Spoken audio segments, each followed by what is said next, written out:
பெரம்பலூரில் தமிழ்நாடு உயர்நிலை மேல்நிலைப் பள்ளி பட்டதாரி ஆசிரியர் கழகத்தின் மாநில பொதுக்குழு கூட்டம் மாநில தலைவர் ஜெயக்குமார் தலைமையில் நடைபெற்றது.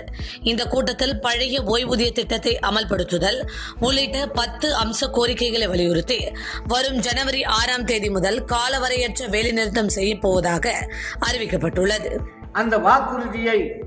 அந்த வாக்குறுதியோடு கூட இருக்கக்கூடிய 10 அம்ச கோரிக்கைகளையும் நிறைவேற்றி வைக்க வேண்டும் என்பதற்காகத்தான் இந்த பொதுக்குழுவை நாங்கள் கூட்டியிருக்கிறோம். அப்படி அவர்கள் நிறைவேற்ற தவறுவார்களேயானால்